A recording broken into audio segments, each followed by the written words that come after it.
Hello and welcome back to the setup. Today I have with me relationship experts Poppy and Geoff.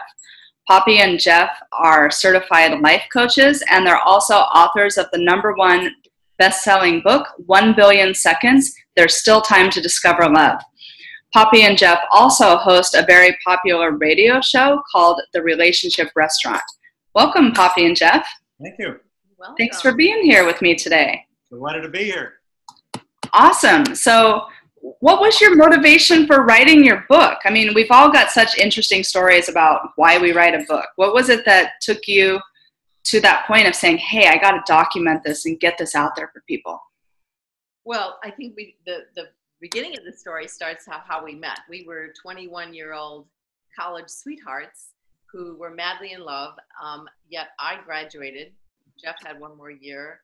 We split up. We got back together 32 years later, or 1 billion seconds. Wow, that is a very impressive story. How did that work? So I had actually tried to find Geoff 3 different times in between marriages.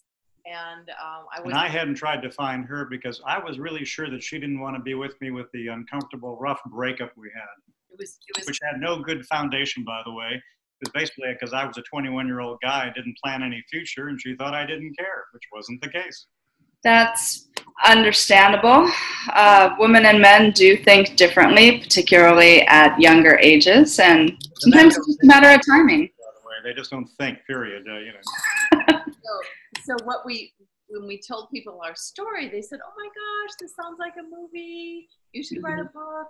And we said, "You know what? Let's do it." We've written the book and the movie's next, hopefully. Yeah, the movie's our next course of action.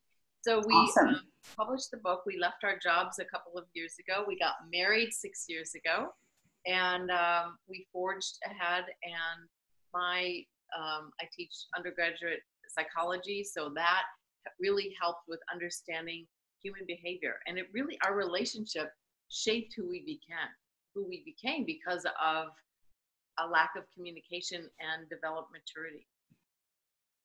That makes complete sense. So you guys both also do speaking. What is the most common topic you get asked to speak on? Well, probably the most common thing, as we already just touched on, communication. One of the things that probably number one thing that breaks up most good relationships is a lack of communication, a lack of sharing things. So that's one of the things that we really focus on and we like to speak about. And one of the things that we always try to push people towards, we have a unique tool that we created, the emotional clock. I'll get it up there nice and tight. And it's the tool that we designed to help people communicate. And it's at anger, honey. It's at anger. That's a bad spot. We want to have it up here at the very top. That's love. That's where you want to be, at love. And so, but the clock is something that helps you touch and look at something when things are wrong in a relationship and the communication is somehow compromised.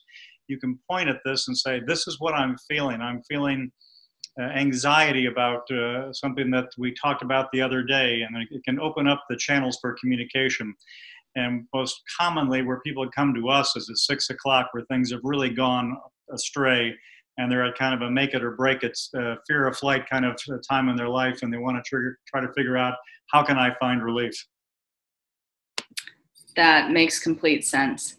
So would you say that communication is one of the biggest issues that people have in relationships nowadays? Well, we say yes, but the number one is the bad 4-letter word, and it's not. Not that one. Not that one, but fear.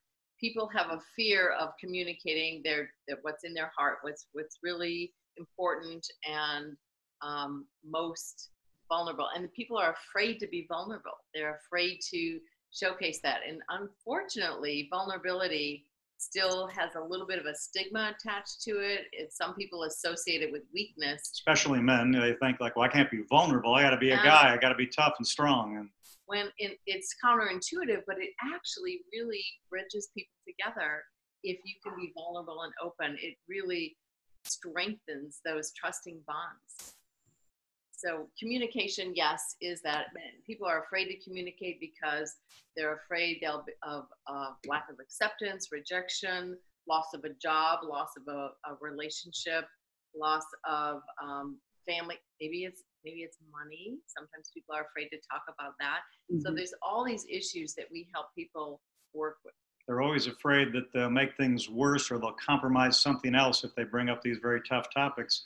And it's only through being vulnerable and bringing up these tough topics that you're going to make things right. That's very true. Do you see that there's a difference in the way that, say, the millennial generation communicates with each other in their relationships than people in older generations, be that like Gen X or baby boomers or even older than that? Yes, in fact, we call ourselves the millennial translators. We have 5 millennials between us.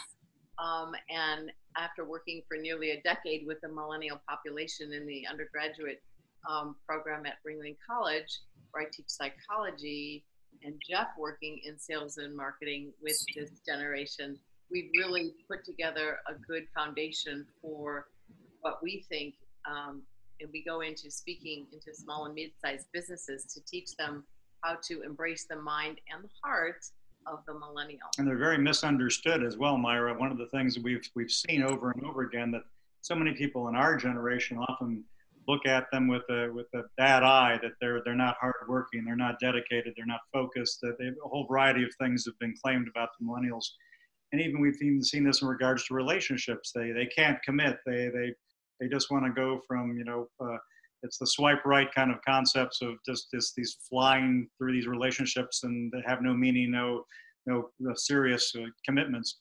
We've often seen it's almost very different than that, they're very willing to take the time and look very deeply at these relationships, not hurry into them, and wait till they're in a proper position and time in their life and hearts where they can commit fully to a relationship, which is, by the way, the right thing to do.